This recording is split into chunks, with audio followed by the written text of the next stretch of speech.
Good morning गाईस, स्वागत आहे तुमचं आपल्या यूट्यूब चॅनलवरती. थंडी आहे खूप इकडे पण, म्हणजे आता खूप जास्तच पडली आहे. आणि आपलं डिलिव्हरीसाठी मी इकडे मामाच्या इकडे आलेली, पण काय अजून फिक्स नाही आहे. म्हणजे 9 महिने होऊन गेलेत. आता 9वा महिना होऊन पुढचे आजचा 6वा दिवस आहे. 7वा दिवस आहे. आणि काल बोलवलेलं हॉस्पिटलला काय काय झालं, म्हणजे तुमची काय, तुम्हाला पुढचं काय वाटतं आहे, प्रोग्रेस वगैरे त्यासाठी विचारायसाठी. तर काल गेलेलं तर त्यांनी नॉर्मली चेक वगैरे केलेलं, तर बोलले अजून काही सांगता येत नाही. तर तुम्ही म्हणजे 8 म्हणजे 7 दिवस, टोटल 9 महिने आणि 7 दिवस पकडतात ना. मग आज 7वा दिवस आहे. मग आज त्यांनी परत बोलवलं आहे. काल बघितलं, काल बोलले की म्हणजे असं बघून तर काही वाटत नाही की होईल म्हणून असं. मग काल नाही सांगितलं, आज आता परत बोलवलं आहे. बघूया आज काय सांगतात. सांगते तुम्हाला नक्की काय होतं ते काय नाही. कारण की सगळ्यांना टेन्शन वाटत आहे की काय होतं आहे काय नाही, अजून का होत नाही आहे. 9 महिने होऊन गेलेत, पुढचे दिवस अजून वाढत आहेत. कारण की म्हणजे भीती असते की काय होतं आहे काय नाही, नंतर ना काय प्रॉब्लेम व्हायला नको असं. आणि त्यामुळे सगळेजण फोन वगैरे करून पण विचारत आहेत अजून काय झालं काय झालं नाही, अजून का झालं नाही. कारण की नंतर ना 9 महिने 9 दिवस झाल्यानंतर बाळ पुढची प्रोग्रेस चालू करतं.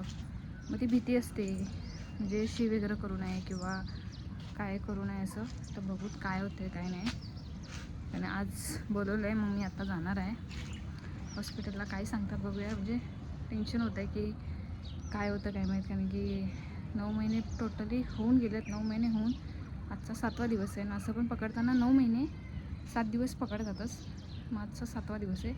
पण अजून मला काय असं जाणवत पण नाही आहे की होईल करून, किंवा म्हणजे असं कुठला त्रास पण होत नाही आहे. काय माहीत नाही काय होतं आहे करून. बघूया तर आज जाऊन सांगते तुम्हाला नक्की काय होते काय नाही ते. भेटूया आपण थोड्या वेळात. जात आहोत आम्ही इथे हॉस्पिटलला. शिस्तात be carefully.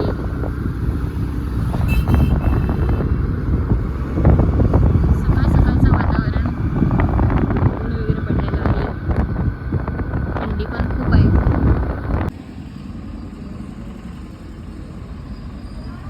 A few moments later. शेवग्यावर काय रोग पडलाय म्हणाले, ते तोडायला गेले थोडेसे भाऊ. एकाच याच्यामध्ये तोडून टाकलं वे. पेशंट डिलिव्हरीसाठी जायसाठी इकडे आलेला आहे. 1 दिवस शिल्लक राहिला आहे फक्त, तरी सुद्धा आता रसगुल्ला खायची इच्छा झाली. रसमलाई खायची इच्छा झालेली आहे हिला. आणि ही बघा हर्षाली कायम लाजत्या कर खायला पहिला 1 नंबर. तर दोघांचे भांडणं कायम असतात. पळून चाला बघा, काय समजत नाही. वाटलेली पोरगी आहे हे बघा, पळून चालल्या. तर इथे बनवत आहेत आपण रसमलाई. ते दूध फोडून घेतलंय. तर रसमलाईसाठी चालू आहे प्लॅनिंग सगळं. बघा दडून बसा. हाय काय अगोदर जास्त खात्या आणि नंतर भांडण करायला आल्या. व्हिडिओ घेऊन नका म्हणून भांडण करायला आल्या. तयार झालं बघा. असू दे बघू इकडे बघू. हा किती हत्ती मावशी जुगलबंदी चालू आहे इथं. ठीक आहे, असू दे. हा मावशी इकडे होणार आहेत, तिकडे बर ठीक आहे. फर्स्ट प्रायोरिटी कोणाला देऊ? रसमलाई मावशीला. मावशी पहिले, मग आत्ती. चला. खात्याला दाखवायचं नसतंय बाळ. काय नाही होत, असून द्या. काय होत नाही. हे कष्टाळू भाऊ बघा. हे बघा जिंदगीमध्ये कधीच सोला नसेल, तर आता सोला लागला. इकडे बघ तू, लसूण सोला लागलाय.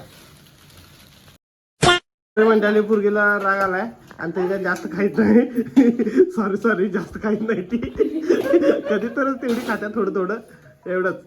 आठवड्यात ना 1-2दा जेवत असेल मला ते लय. बाहेरचं पण खात नाही, आठवड्यात 1-2दा जेवते फक्त. आता वाजत आहेत 5:30 नाही 6 झालेत. 6 वाजलेत. 6 वाजत आलेत. आणि इथे पण थोडं वरती येऊन रोज चालतो आहेच, म्हणजे का तर शरीराची हालचाल वगैरे पाहिजे असं म्हणतात. म्हणजे प्रेग्नेन्सीमध्ये थोडी हालचाल वगैरे करायची, चालायचं वगैरे म्हणून चालतो आहे वरती येऊन. सकाळी वगैरे तर चालतच होतो, आत्ता संध्याकाळचं थोडंसं चालायला आलो आहे वरती. तर आम्ही आज गेलेलो हॉस्पिटलला. मग त्यांनी अगोदर हे सांगितलं की ना म्हणजे हे म्हणजे तुम्ही थोडं म्हणजे तुला त्रास वगैरे होण्यासाठी अगोदर पोट साफ व्हायला पाहिजे. मग माझं म्हणजे ऑलमोस्ट अगोदर तर व्हायचंच, पण आत्ता जरा 2 दिवसापासून मग म्हणजे नाही होतं एवढं. मी काही लक्ष दिलं नाही. मग ते म्हटले की अगोदर पोस्ट साफ होण्यासाठी लक्ष दे असं. तर म्हटलं ठीक आहे. मग ते मला बोलले की तुला आम्ही टॅबलेट देतो तसं. मग आता सकाळी सांगितलेलं की तुला टॅबलेट देतो, म्हणजे पोट वगैरे व्यवस्थित साफ झालं की तुला आपोआप पेन चालू होईल असं.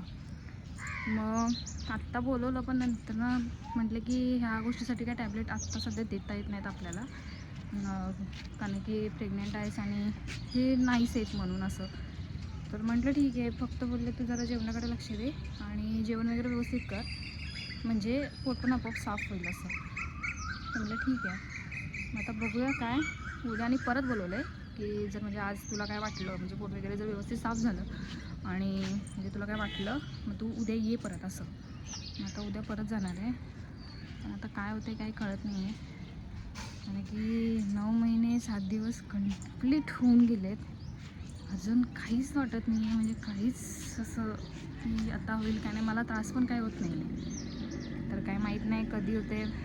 कारण की सगळेजण एवढे वेट करत आहेत की आज होईल उद्या होईल असं. आणि त्यांना वाटत आहे की म्हणजे सारखं फोन पण चालू आहे तिकडे. दादा वगैरे पण मावशीकडे येऊन आला आहे म्हणजे किती दिवसाचं, त्याला पण इकडे यायचं आहे.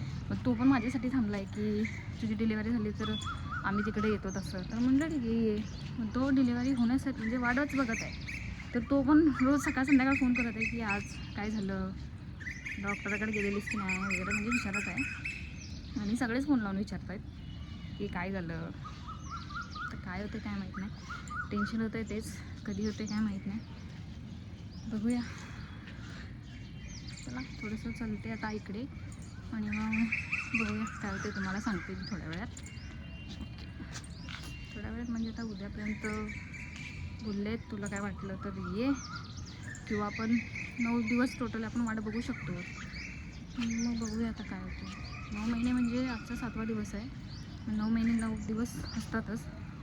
मग बघा बोलले म्हणजे तुझ्या हिशोबाने तुला काय वाटते ते, आणि म्हणजे वाट बघू शकतो आपण असं काय नाही बोलली. तर तू उद्याचे दिवस आज जरा खाण्यापिण्याकडे लक्ष दे बोलले, आणि उद्याचे दिवस तुला काय वाटते काय नाही ते म्हणजे तू 9व्या दिवशी ये असं. नंतर बघूया आपण का काय होते. आणि हे सगळं असे सिच्युएशन चालू आहे त्यामुळे काय ब्लॉग वगैरे पण जास्त घेता येत नाही आहे, कारण की टेन्शनच असं की कधी होते कधी नाही. असं सगळं व्यवस्थित झालं तर काय वाटत नाही, पण आता हे टायमावरती असं होतं आहे. आतापर्यंत ऑल रिपोर्ट वगैरे पण क्लिअर आहेत, सगळं म्हणजे सगळं व्यवस्थित आहे, पण हे टायमावर आत्ताच असं काय होतं काय कळत नाही. तर बघूया आता काय होते. तुम्हाला आता नेक्स्ट ब्लॉगमध्येच मी सांगेल, कारण मला काय ब्लॉग वगैरे काही घेता येत नाही आहे, कारण की इथे तिकडे नुसते हॉस्पिटलमध्ये जाण्या येण्यात चाललं आहे. त्यामध्ये ब्लॉग काय घेऊ, इथं सिच्युएशन काय वेगळी आहे की म्हणजे कसं बाळाचं वगैरे बघणं ते इम्पॉर्टंट आहे. त्यामुळे मी काय ब्लॉग वगैरे जास्त घेत नाहीत. आणि मिस्टर कांबळे पण काय घेणार नाही तसं, ते मला पण माहिती आहे. त्यामुळे आपण भेटूया. आय होप की म्हणजे नेक्स्ट ब्लॉग हा बाळाचाच असणार, म्हणजे डिलिव्हरीचाच असणार. आत्ता पण मला तेच वाटत होतं की हा डिलिव्हरीचाच ब्लॉग मी दुसरा म्हणजे हे झाल्यानंतर मामाच्या इकडे आल्यानंतर हा डिलिव्हरीचाच ब्लॉग असेल असं मला वाटलेलं, पण हे सगळं असं सिच्युएशन होत आहे त्यामुळं काय नाही. पण नेक्स्ट ब्लॉग हा नक्की डिलिव्हरीचा असणार. तर तुम्ही नक्की बघा, लाईक करा, शेअर करा आणि कमेंट करायला विसरू नका. आपण आता नेक्स्ट ब्लॉगमध्येच भेटू, कारण की तुम्हाला हॉस्पिटलचंच काय सारखं सांगत बसू. मग त्यामुळं नेक्स्ट ब्लॉगमध्ये काय होतं आहे काय नाही, म्हणजे डिलिव्हरी कधी झाली कधी नाही ते नेक्स्ट ब्लॉगमध्येच मी तुम्हाला सांगेल. कारण आत्ता तर काही सांगू शकत नाही, कारण की डॉक्टरांनी पण तेच सांगितलं आहे की आपण आत्ता काही सांगू शकत नाही त्या गोष्टीबद्दल काय होते काय नाही असं. म्हणजे तुमच्या प्रोग्रेसवरती काय आहे काय नाही, हालचाली वगैरे फक्त सांगितलं व्यवस्थित ठेवा, जेवणाकडे लक्ष द्या, आणि म्हणजे असं थोडं गरम वगैरे ओव्याचं वगैरे पाणी वगैरे करून प्यायला सांगितलं आहे की म्हणजे ते गरमसाठी नाही, म्हणजे पोट वगैरे साफ होण्यासाठी ते म्हटलं. तर ठीक आहे म्हटलं, तर बघूया काय होते. त्यामुळं सॉरी गाईस, म्हणजे ब्लॉग काय मला घेता येणार नाही, म्हणजे हा 2 दिवस तर काय नाही, आता डिलिव्हरी झाल्यानंतरच मी तुम्हाला सांगेल काय झालं आहे काय नाही ते. तर चला भेटूया नेक्स्ट व्लॉगमध्ये. लाईक करा, शेअर करा आणि सबस्क्राईब करायला विसरू नका. Tata, bye bye.